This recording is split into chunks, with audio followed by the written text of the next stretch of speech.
Have you ever been stolen from? It is one of the worst feelings in the world. And no one is immune. And if you think you're immune, that is when you're most exposed. The last video we talked about Ty Lopez. You can watch that video up here.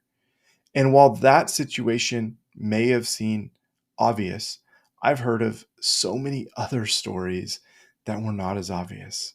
It's the longtime admin who had worked for years and years and years, padding payroll to the tune of thousands of dollars, and then running off, faking a car accident and serious injury, hospitalization to avoid getting caught. It's the lifelong friend that somehow developed a gambling problem and then stole over a number of years to the tunes of millions of dollars, breaking that friendship, ending up in jail because they put the other person, the business owner, in a bad situation. And it's not just, again, people that are low integrity, it's people that are seemingly high integrity, doing the right things, that end up in situations that they didn't know they could end up in, and then not knowing a way out. When you think you're immune is when you're most exposed. These situations lead to broken relationships, missed payrolls, hurting people, and even can lead to bankruptcy. So, how do we avoid fraud in our business? Today, we're going to talk about the 3 C's of fraud prevention. C number 1 is culture. Everything starts with culture. We want to have high integrity culture within our business, make sure that it's reinforced, non-negotiable, and raises the bar. Some practical steps that you can take. We want to tell integrity stories, meaning if high integrity things happen within the business, we want to repeat those to the larger group. We want people to see that we're as excited about that as additional revenues or profits. We want to be consistent. If we say integrity matters and they see us taking shortcuts other places, they're going to immediately discount all that integrity talk. This is almost more important, consistency, than anything else within this culture area. We want to create real reporting channels for staff to report low integrity moves. You can't just say, hey, I have an open door policy. An open door policy means that no one is going to talk to you. We want to make sure that there's formal reporting mechanisms. And then we want to reward curiosity, meaning if someone flags something, if someone has questions, we want to reward them for those questions. It's only through that that the reporting will happen, that the consistency will be rewarded, and that you can then tell those stories to reinforce that loop for everyone. So think about this week. What is one integrity moment that has happened recently in your business? And share that story out with your staff. Next, we have controls. Culture sets the tone, but controls create the guardrails.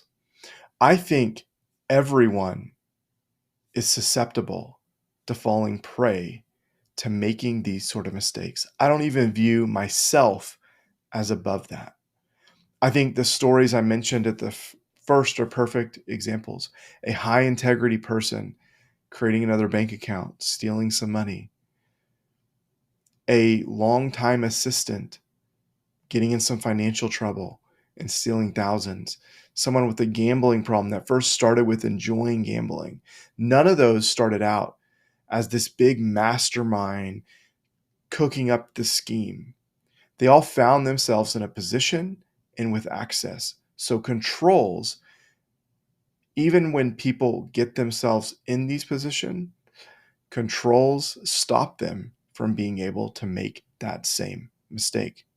So let's talk about this in all these different areas. So in banking and payments, we want dual approvals if things go over a certain threshold.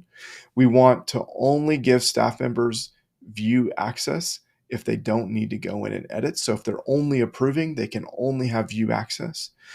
With bank accounts, we want to make sure this is the case as well. Maybe people need to review the bank account, but they don't need to edit anything there. So we want to give them only view, only access. And then we want to set up alerts for unusual activities. With payroll, we want to create separate setup and approvals. We want to make sure that the person that sets up the payroll is not the person that approves it, is not the person that releases it. We want to create gross and net check reporting so that it can be reviewed on a regular basis. And then we want to do spot checks of the timesheets to make sure that job schedules and project calendars line up with what people are getting paid out. Next, we have vendor and accounts payable. We want to require approval of the new vendor setup. No one should be able to set up a vendor without someone else reviewing that vendor. This is one of the most common places for fraud. People set up fake vendors and pay out to those fake vendors. We want to do three-way match where we can do that, which is purchase order, invoice, and receipt. We want to make sure all of those match and that there's regular reviews. And then we want to require 2 signatures on checks over $5,000. Again, some of these can be different for you, but these are just examples of good potential policies. For expense cards and reimbursements, we want to make sure there are no shared cards. I'm tired of finding companies with shared cards. We want to look for outlier merchants, transactions, large transactions. We want to be asking questions if we see those things, even if we sort of understand it, to make sure that people know it's being reviewed. And then we want to require receipts and documentation. Too often, it's easy to get lazy with this documentation, and that laziness opens you up to fraud. If people are consistently not submitting receipts, you want to take that card away from them and then make them request reimbursements. One thing that almost is a weird little trick that I found a number of times is that if you make submitting for a missing receipt harder than having the receipt, it's amazing how much better compliance you get. So I would often require forms to be filled out for missing receipts with explanation and whatever backup can be provided. And this was often harder than actually getting the receipt. And so people would find ways to actually hold on to more of those receipts. And then last and often forgotten about is we want to make sure that we have IT under control. Every employee has unique logins. We only give the amount of privileges that are required. This can even be annoying in that people are asking for one privilege after another. This is a sign that you're actually doing this right in a lot of cases. And then we want to make sure that we have processes and procedures in place for that when someone is terminated or someone quits, that we get those accesses removed and we don't have people with access to things that they should no longer have as no longer being employees of the business. Culture is sort of the foundation. These controls are that level of protection. And then the last one is cadence. We catch fraud because we're reviewing for fraud. So there's 2 benefits to this. One is that we can actually catch the fraud, right? But the other benefit is this cadence of review sets a culture that people know these things are going to be looked at. So they're less likely to take any opportunities they have because they know they're more likely to be caught than not. So what does this potentially look like? It is a weekly review or approval of AP. It's a 13-week cash flow every week where we're looking at the transaction level detail. On a monthly basis, we're going to pull random sets of transactions, whether that be AP, payroll, or other credit cards. We're going to verify that the documentation is there. We're going to ask questions, be very open and honest about what you're doing, right? Because then people see that it's happening. They know that maybe they get away with it once or twice, but they're not going to continually get away with it over a long period of time.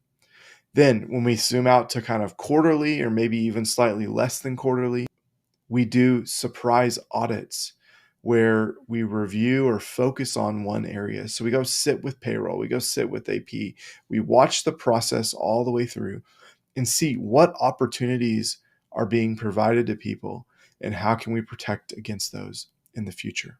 And then the last, kind of annually, maybe even every other year, get with a CPA firm, have them do reviewed financials or audited financials. Doing this is going to get them digging in and signing off that they feel like your processes are pretty good. That external review of that process, again, holds people accountable, but it can also give you a little bit more peace of mind. But just know, no matter what you do, no business can make itself 100% fraud proof. At the end of the day, the goal isn't perfection. The goal is to reduce the number of opportunities available. So hopefully these three are helpful for you. We want culture, we want controls, and we want a cadence of review. If we put these three things in place, you're going to significantly reduce the risk of fraud in your business, and hopefully you will sleep better at night. Thanks for watching, and I hope you'll stick around and like and subscribe and watch more of these videos in the future. Please comment below if you have anything to add here. I'd love to hear your experiences and what has worked for you and your business. Have a good one.